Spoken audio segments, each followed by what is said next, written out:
नमस्कार, आप सभी का स्वागत है भाग्यम में। मैं हूं पंडित चंद्रशेखर शर्मा। दर्शकों, सबसे पहले हम समझते हैं आज के दिन के पंचांग को, जिससे हम आज के इस दिन के अच्छे बुरे समय को समझ सके, जान सकें। आज दिनांक है 20 अप्रैल सन 2024। विक्रम संवत 2081 चल रहा है। चैत्र मास है, शुक्ल पक्ष है, बसंत ऋतु है, तिथि आज की द्वादशी है और आज का वार है शनिवार। आज के नक्षत्र की बात करें तो पूर्वा फाल्गुनी नक्षत्र दोपहर बाद 2:05 तक है। उसके बाद में उत्तरा फाल्गुनी नक्षत्र है। योग ध्रुव है और योग की दृष्टि से आज अच्छे शुभ कार्य किए जा सकते हैं जो लंबे समय तक हमें करने, जैसे कहीं नौकरी ज्वाइन करना। अगर कहीं अच्छी जॉब मिल रही है तो आज आप उसे ज्वाइन कर सकते हैं। करण बव है, सुबह 9:26 तक आगे बालव करण रहेगा। सूर्योदय का समय दर्शकों सुबह 5:57 का था और सूर्यास्त का समय शाम 6:53 का है। आज का राहु काल सुबह 9 से 10:30 के बीच रहेगा। इसे पूरी तरीके से टाल दीजिएगा। इसमें कोई शुभ कार्य नहीं करते हैं और लंबी यात्रा पे नहीं निकलना चाहिए। अभिजीत मुहूर्त आज दोपहर 12 बजे से लेकर 12:51 के बीच है।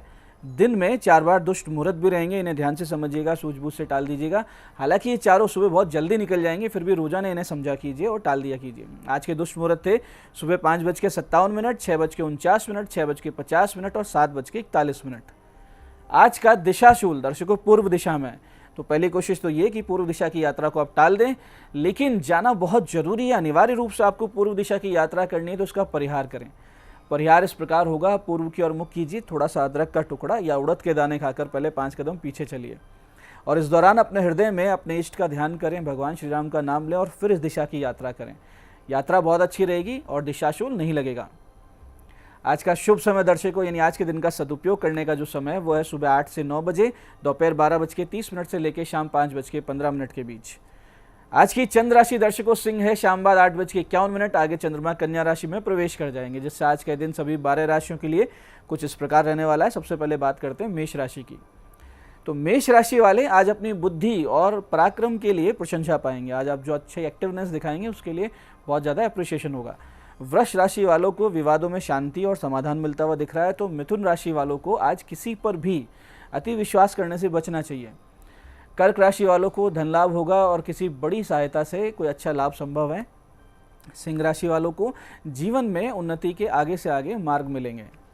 वहीं कन्या राशि वाले किसी बड़े नुकसान से बचेंगे, लेकिन आज का दिन रहेगा भ्रम से भरा हुआ। ऐसे ही तुला राशि वाले आज जल्दबाजी ना करें वित्तीय आर्थिक मामलों में। वृश्चिक राशि वाले करियर में पाएंगे एक नई बढ़त और धनु राशि वाले धार्मिक यात्राओं से लेंगे विशेष रुचि। मकर राशि वाले स्वास्थ्य लाभ करते हुए दिख रहे हैं। तो कुंभ राशि वाले ध्यान रखें कि आज पार्टनर्स या जीवन साथी से विवाद न हो जाए। ऐसे ही मीन राशि वाले किसी आर्थिक लेन देन के मसले में विवाद का सामना करना पड़ सकता है आपको, तो थोड़ा सा धैर्य बना के रखें। अब करते हैं आज के दिन की ज्ञान चर्चा, जो आपकी हमारी अंतर्दृष्टि को, प्रज्ञा को जागृत करेगी। फिर आगे समझेंगे उन विशिष्ट उपायों को जो आपको समस्याओं से बाहर ले आते हैं और जीवन में सफल बना देते हैं। अंत में करेंगे आज के दिन की ज्योतिष मंत्रणा और समाधान।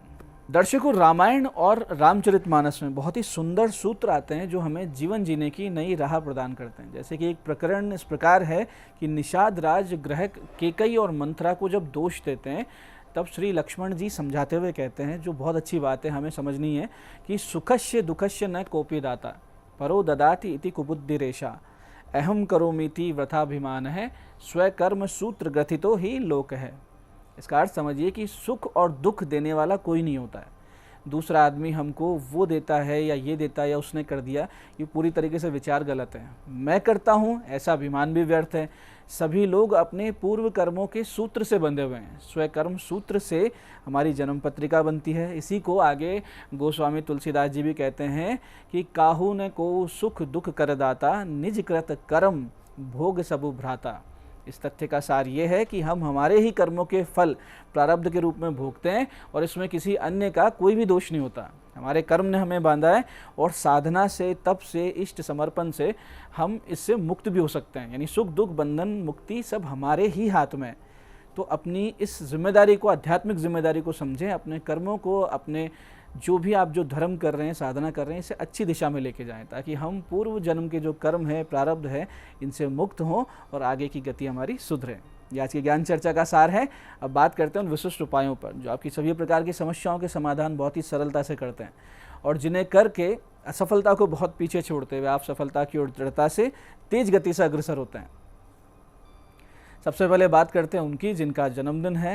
तो जिनका जन्मदिन है, आप सभी आज चींटियों को 1.25 किलो भुना हुआ आटा शक्कर घी मिलाकर डालकर आएँ और फिर यथासंभव हनुमान जी के मंदिर में प्रसाद वितरित करें, एक सुंदरकांड का पाठ करें और 1.25 घंटे सीताराम सीताराम इस प्रकार से जप करके उसका संपूर्ण फल हनुमान जी को समर्पित कर दें। ये सब करेंगे तो आने वाला वर्ष बहुत ही सुंदर योग कारक रहेगा, ईश्वर की अनुकंपा बनी रहेगी, इसमें कोई भी संदेह नहीं।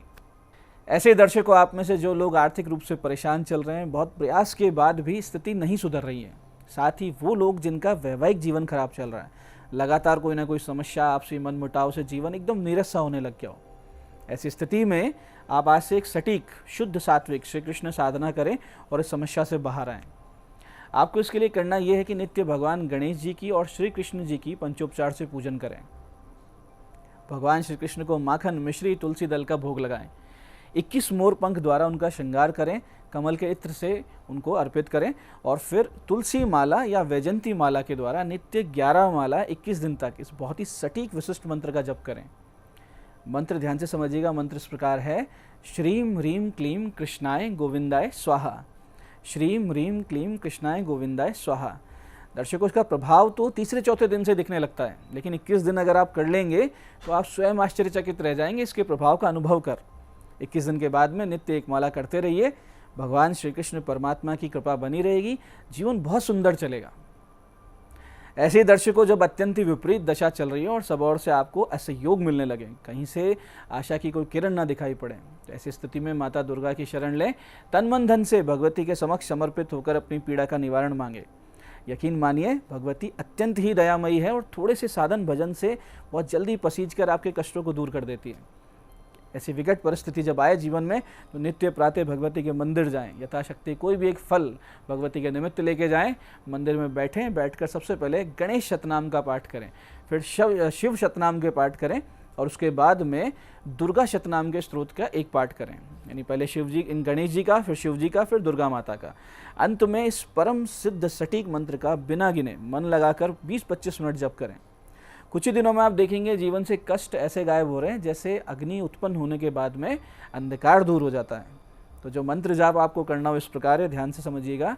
एम ह्रीम दुर्गति नाशिन्य दुर्गाय नमः। एम ह्रीम दुर्गति नाशिन्य दुर्गाय नमः। पूरे मन से कीजिए और भगवती का जो कृपा प्रसाद है उसका अनुभव कीजिए। ऐसे दर्शकों, घर में अनावश्यक कलह बनी रहती हो या नित्य नए विवाद सामने चल के आते हों और फिर आप अनुभव कर रहे हैं कि आपके अधिकतर होते होते काम भी कहीं ना कहीं जाके अटक जाते हैं, ऐसी स्थिति को ठीक करने के लिए आपको भगवान श्री गणेश जी का पूजन करना चाहिए और एक विशेष मंत्र साधना शुरू कर देनी चाहिए। करना सिर्फ ये है कि नित्य 2 बेसन के लड्डू 108 दुर्वांकुर लेकर भगवान गणेश जी के मंदिर जाएं, वहाँ सबसे पहले भगवान को धूप दीप दिखाकर लड्डुओं का भोग अर्पित करें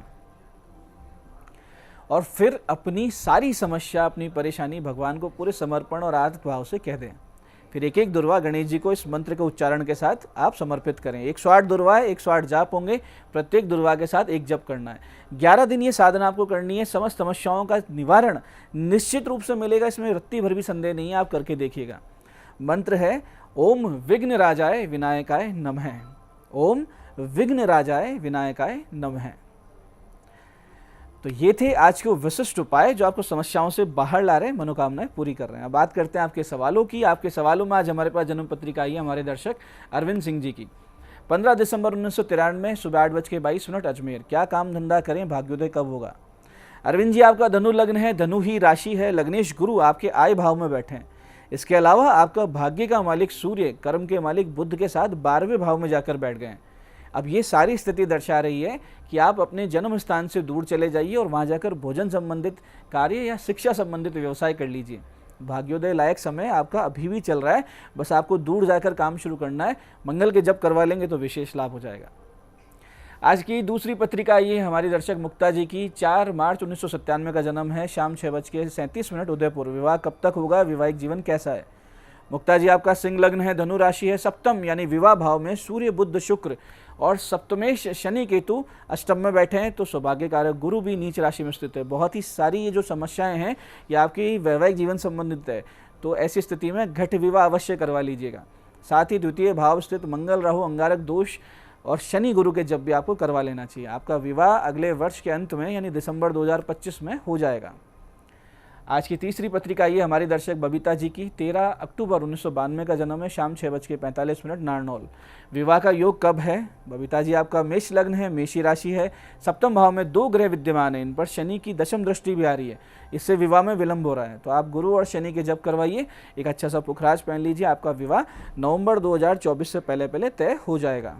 तो दर्शकों, ये था आज का पंचांग, आज के विशिष्ट उपाय और ज्ञान चर्चा। मैं पंडित चंद्रशेखर शर्मा ये आशा करता हूँ कि बताए हुए उपायों को सही विधि, सटीक समय, अटूट श्रद्धा से करके आप पूरा लाभ उठाएंगे और जो ज्ञान चर्चा, जो सत्संग हमने किया, इसे अपने जीवन में उतारेंगे। धीरे धीरे आपका जीवन शिवमय, सत्यमय और आनंद में होता जाएगा। मैं महादेव से प्रार्थना करता हूँ कि जब आप हमारे बताए हुए उपाय करें तो आपके कष्टों का निवारण अवश्य हो और मनोकामना पूर्ति निश्चित रूप से हो। कार्यक्रम में बने रहने के लिए बहुत बहुत साधुवाद। भगवती आप सबका कल्याण करे। जय आदिशक्ति।